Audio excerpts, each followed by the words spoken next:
Mari kita bahas salah satu masalah kulit yang paling umum, yakni kista sebasea. Kita akan bahas secara detail apa itu kista sebasea, apa yang sama sekali tidak boleh Anda lakukan, dan tentunya bagaimana cara yang efektif untuk menanganinya. Yuk simak di video berikut ini. Hai, Assalamualaikum warahmatullahi wabarakatuh. Bertemu lagi dengan saya di channel Depi Febriani. Saya merupakan perawat kamar bedah.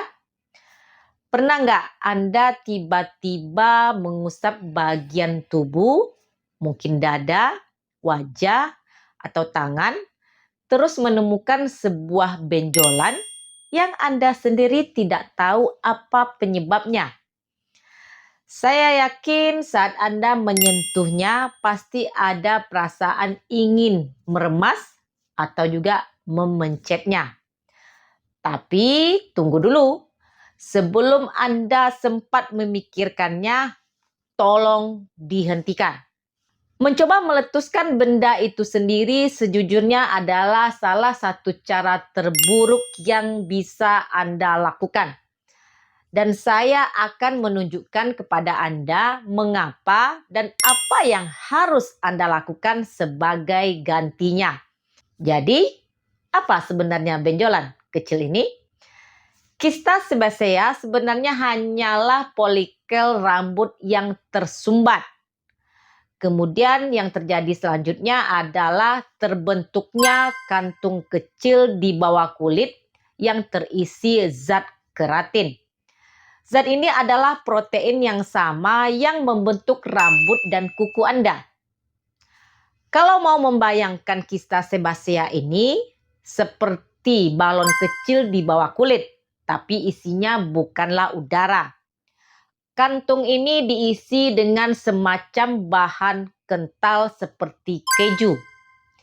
Pertanyaannya, dari mana Anda bisa tahu kalau benjolan tersebut merupakan kista sebasea?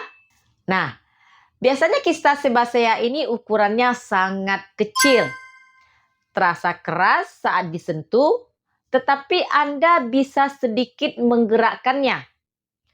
Warnanya bisa seperti warna kulit atau sedikit kekuningan. Namun, inilah hal terpenting yang perlu diingat. Biasanya jenis benjolan ini tidak menimbulkan rasa sakit kecuali jika terjadi infeksi. Dan jika terjadi infeksi, disitulah masalahnya akan dimulai.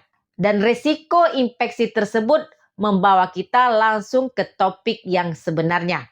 Karena kondisi inilah tenaga kesehatan memperingatkan Anda untuk tidak meremasnya atau mencubitnya untuk menghilangkannya.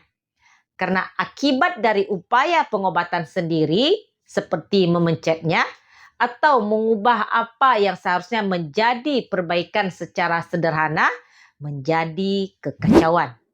Kira-kira apa resiko yang akan Anda alami jika Anda memencet kista sebasea ini? Simak dengan seksama.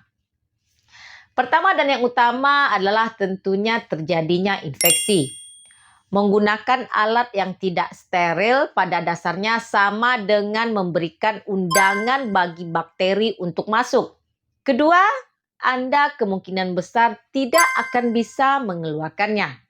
Karena jika Anda meninggalkan sepotong kecil saja dari dinding kista tersebut yang seperti balon tadi, dijamin sisa balon tersebut akan terisi kembali. Dan seringkali hal itu kembali dengan ukuran yang lebih besar. Lalu Anda akan mengalami bekas luka. Dan yang terakhir, resiko salah diagnosis. Apakah Anda yakin 100% itu adalah kista? Bisa jadi itu adalah hal yang lain. Dan hanya dokter yang bisa memberitahu Anda secara pasti. Oke.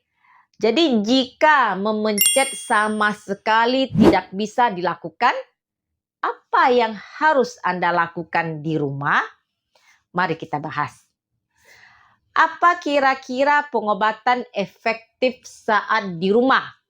Ini sangat simpel sekali. Kompres hangat. Ini aman dan sebenarnya sangat membantu. Panas akan meningkatkan aliran darah ke area tersebut dan akan membantu mengurangi peradangan.